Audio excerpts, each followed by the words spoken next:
Good morning, and thank you for joining us for Unscripted on 13 Plus. I'm Carson Courier. Anna Orsini has the day off. So, of course, it's Memorial Day. People across the country and here locally are honoring those who have lost their life while serving our country. We know that here at home, a big thing that we see every year is the Memorial Day Parade with the Tucson Estates neighborhood. Our very own Emily Miranda is out there right now. We want to toss it on over to her.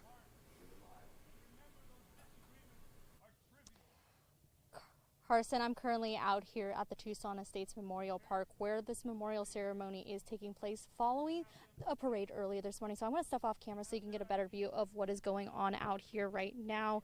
So currently we have Grand Marshal and Secretary of State Adrian Fontes giving a speech to the crowd that's out here. Basically, the gist of his speech has been remembering those who have served our country and lost their lives in doing so. His speech will be followed up by several others, most of whom are veterans, recognizing fellow soldiers they've served with or men they've never even knew. After that will be followed by a benediction and the reading of the names of those drafted and have not returned. And earlier, before all this began, was a POW and MIA empty chair ceremony and the laying of a memorial wreath. Again, this ceremony out here has been going on for about a good 20 minutes, and you're looking at right now Secretary of State and Grand Marshal Adrian Fontes addressing the community on this Memorial Day. Again, as you can see, there's plenty of people out here from the Tucson community paying tribute and honoring all those who have lost their lives in sacrifice to our country. In Tucson, Emily Miranda, back to you, Carson.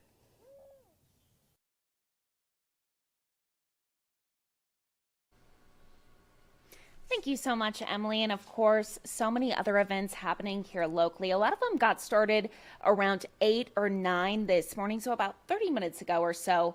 Just one of them is Funeraria Del Angel South Lawn Cemetery. So that got started about 30 minutes ago at 9 this morning. It is still ongoing. The ritual ceremony will be presented by VFW Post 549. The ceremony will include a color presentation as well as the Sons of the American Revolution, a rifle salute, a flag placement, and much more. The other location will be at East Lawn Palms Mortuary and East Lawn Palms Cemetery. This also got started about 30 minutes ago at 9 this morning off of East Grant Road. They will have a ritual ceremony by VFW 4903. This event will have music by Sons of Orpheus, colors presented by Scottish American Military Society Post 81, a rifle salute, and much more. So again, those are still ongoing this morning. You can go and head out if you want to participate. And taking a live look outside on this Memorial Day, everything looking gorgeous here from Mount Bigelow. But get ready because that heat is about to kind of just come our way and stay for a little bit. 13 First Alert meteorologist Mallory Schnell is here. And Mallory, it is finally that time. I know. Triple digits. We've made it a while back. We have. We need to just kind of realize that it could be much worse, you know? It's just like Mother Nature's like, okay, now we have to catch up. Exactly. So we basically have the chance to hit the triple digits each and every day this week. Cool. Each and every afternoon this week. That's what I'm trying to say there. Yeah, it's going to be hot out there, including today. So looking at today's forecast across southern Arizona, you can see plenty of sunshine. Temperatures definitely a few degrees warmer than over the weekend. 93 in Nogales this afternoon, 90 in Oracle, upper 90s in Green Valley, right around 100 in Tucson. And today in Cochise County, of course, a bit cooler, 87 in Bisbee, low 90s in Wilcox, and Sierra Vista, mid 90s in Douglas. But all in all, trending above normal all across southern Arizona on this Memorial Day. Now, we're not looking to, of course, break any records. The hottest Memorial Day on record in Tucson, 110 degrees in 1910. The coolest, a low of 42. That was way back in 1909. The rainiest day, we do not get rain very often on Memorial Day. 0.05 inches. That's the rainiest day on record for Memorial Day in Tucson. And in fact, rain has been recorded only 7 times in Tucson on Memorial Day. And this data goes all the way back to the 1890s. So this is a very dry time of year for us. And of course, that's what the forecast looks like as well. So we're taking that live look again from Mount Bigelow, some hazy sunshine, temperatures warming up pretty quickly. Marana already at 85 before 10 a.m. Upper 70s for Safford, Sierra Vista, Nogales as well. 80 at the Tucson airport. Satellite and radar remains very quiet. Just a few clouds between Lake Havasu City and Phoenix, moving into Flagstaff. But here in southern Arizona, we're expecting lots of sunshine for yet again today. For anybody traveling on this Memorial Day, quiet out west, but out east, of course, still tracking severe weather, unfortunately. This time from New York down to Georgia and Alabama there. And then also another center of yellow that you're seeing. That's a level 2 out of 5 on the SPC index around the Dallas metro area. But back here at home, staying dry, staying hot. That 7-day forecast getting awfully crowded there. Highs right around 100 degrees each and every afternoon. A few more clouds around Thursday and Sunday. Overnight lows in the mid-60s. So, yeah, you know the drill. Lots of water, lots of sunscreen. It's that time of year. So here we go. Buckle up. Buckling up. Thank you, Mallory. Of Everyone course. stay safe out there for sure. Yes. Lots of outdoor activities today. We do want to move along here to another event we want to keep our eyes on. So Governor Katie Hobbs will be holding a special tribute today. She will be joined by military service members, veterans, and their families for Memorial Day.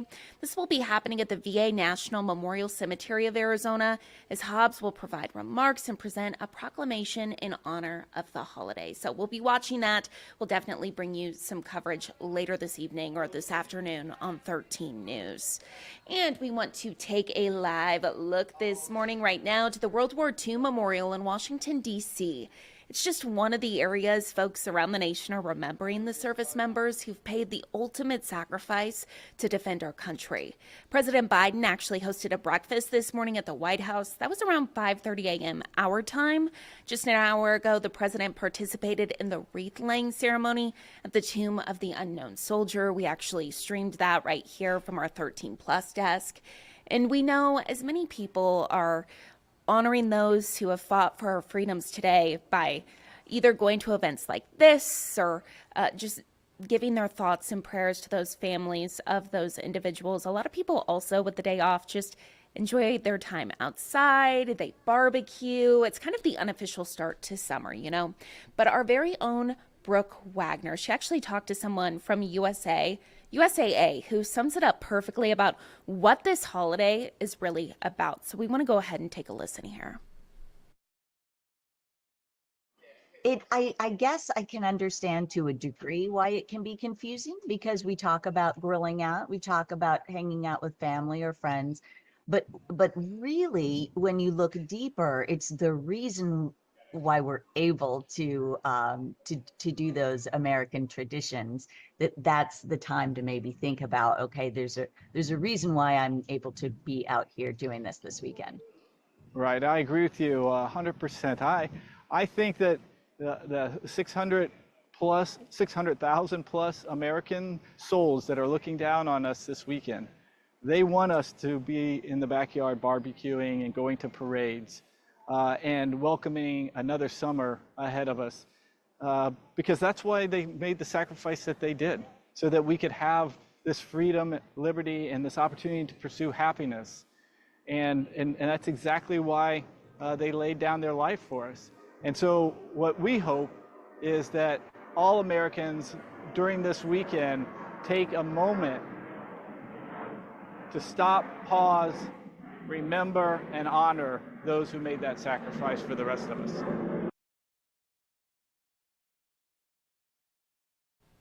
And again, that was our very own Brooke Wagner. She actually did 13 News Fact Finders on this. You can see it right here on our website. It is 13 News Fact Finders Memorial Day Misconceptions. And not only is this a great watch, it's a great read. So if you go to our website, that's KOLD.com, you click News, you scroll down to the 13 News Fact Finders tab. You can go ahead and check out this story by our very own Brooke Wagner.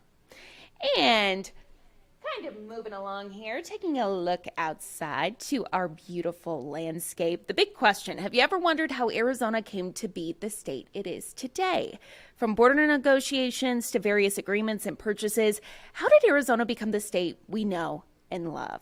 Well, a new exhibit at the Arizona History Museum hopes to answer all the questions you may have. We sat down and spoke with the Arizona Historical Society about the new Shaping Arizona exhibit opening tomorrow. Let's take a listen. So the first question I have, Shaping Arizona, where did kind of the inspiration for this exhibit come from?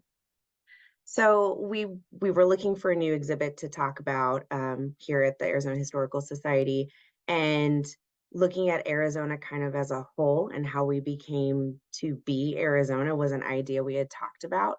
And so kind of going on that, how Arizona got its shape was kind of an interesting way to kind of look at it. So once we started digging into that and, all the different treaties and things that led to it, and us belonging to Spain and then Mexico and then finally to the US, it was kind of this evolution of a history that not a lot of Arizonans themselves know.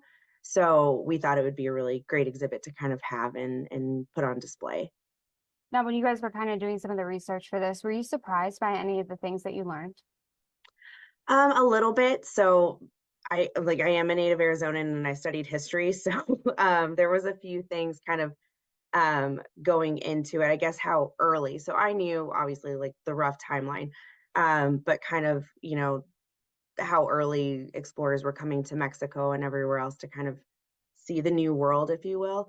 And so kind of that plus the progression as that kind of kept going and then moving north and to Arizona, missionaries, things like that. So it's kind of that was fun to kind of look at and learn more things about. Why do you think it's important for people to go and see this exhibit? We have a lot of stuff that hasn't been on display before that is going to be on display. And so kind of just learning about Arizona history, especially for us Arizonans. I think being able to come in and see stuff that plainly shows Arizona, how it came to be. So there's maps that show the different boundaries and borders. We do have pieces, especially more recent pieces, like right now for the first time we're going to put on exhibit these pieces from the Connex boxes that were used as part of the border wall back in I think it was 2021 if I'm getting it correct, or 2022. And so seeing that kind of recent history in those pieces today and how kind of our past and how it's brought us to these things, I think it's kind of really cool to see how the shape has influenced who we are today. These items that we have, past and present, are so important to Arizona history. So I think it's really a great idea for people to come in, learn more about Arizona, see things that they normally would not see or associate with Arizona history. So you're not going to think this latch from a Connex box has anything to do with it, but it really does. Is there a favorite part of the exhibit that you have? Ooh, my favorite part is probably, oh man, there's a few. We have some really cool photographs. One that's really great is basically like the original border, if you will. So it's basically just a wooden pole in the middle of nowhere put up with a Mexican soldier and then a border patrolman standing on either side, and that's the only thing that's really showing where the border is, and there's nothing in front of them, between them, no wall, there's nothing else. So that one is a really cool perspective to kind of just look at and see. And then probably another piece would be we do have an immigration services uniform. So prior to Border Patrol was immigration services. So we have that uniform that's going to be on display. And we also have the pen that President Taft used to sign Arizona into statehood. So that's also going to be in the exhibit as well. I'm just really excited for people to come in and check this exhibit out and maybe see how Arizona, the different shapes and things that they wouldn't normally know, how Las Vegas was almost part of Arizona. So just kind of things that you'll learn and not really, know off the top of your head, I hope, and kind of give some people insight into how Arizona came to be. And again, this is getting open tomorrow, so take a look at your screen. Shaping Arizona, it's open to the public May 28th, aka tomorrow. So it's going to be open Tuesday to Saturday, 10 a.m. to 3 p.m. This is at the Arizona History Museum. It's located at 949 East 2nd Street. You can get tickets there or buy them ahead of time at the website you see right there on your screen, the azhs.org/tickets. Definitely some really cool stuff there, so check it out.